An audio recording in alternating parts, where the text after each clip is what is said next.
Le Gabon est à nouveau sous le coup des sanctions à la suite du coup d'État survenu le 30 août 2023. Les États-Unis ont annoncé le 27 septembre 2023 la suspension d'une partie de son aide au pays. L'annonce a été faite par le secrétaire d'État américain Anthony Blinken, sans toutefois donner des précisions sur les programmes d'aide concernés.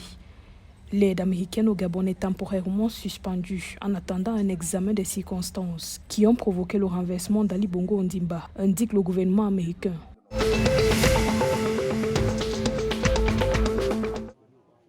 Le secteur touristique est en plein essor à Sao Tomé et Principe.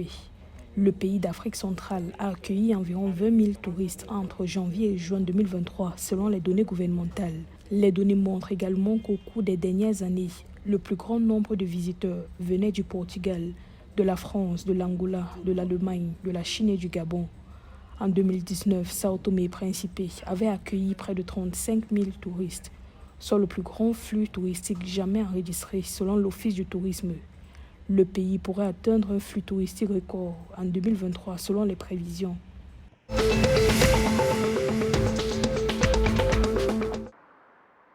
Le gouvernement camerounais annonce la réhabilitation de la route Nkondjock-Bafang, longue de 53 km, qui permet de relier les régions du littoral et de l'Ouest. La décision intervient suite à un examen des projets routiers en cours dans le pays effectué par le ministère des Travaux publics du 19 au 22 septembre 2023.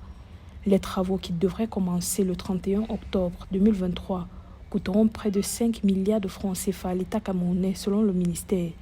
La matérialisation de ce projet viendra soulager les populations empruntant cette route qui devient impraticable en saison pluvieuse.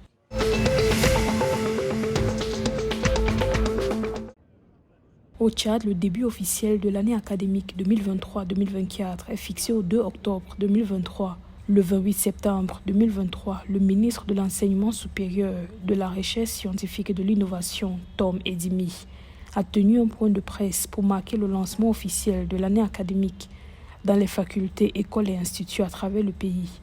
Pour le ministre, cette rentrée revêt une importance particulière car elle marque le retour à un calendrier académique stable après plus de 10 ans de perturbations pour des raisons sécuritaires et de mouvements de grève.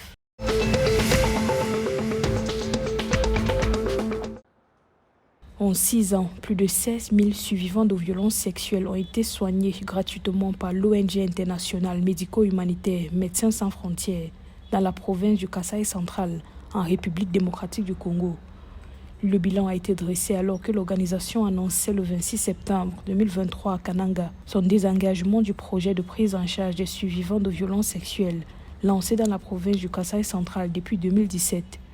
Les violences sexuelles dans la province du Kasaï central en RDC restent une réalité suite aux conflits persistants, avec plusieurs défis à relever, notamment l'approvisionnement en intrants médicaux et la prise en charge psychosociale des survivants.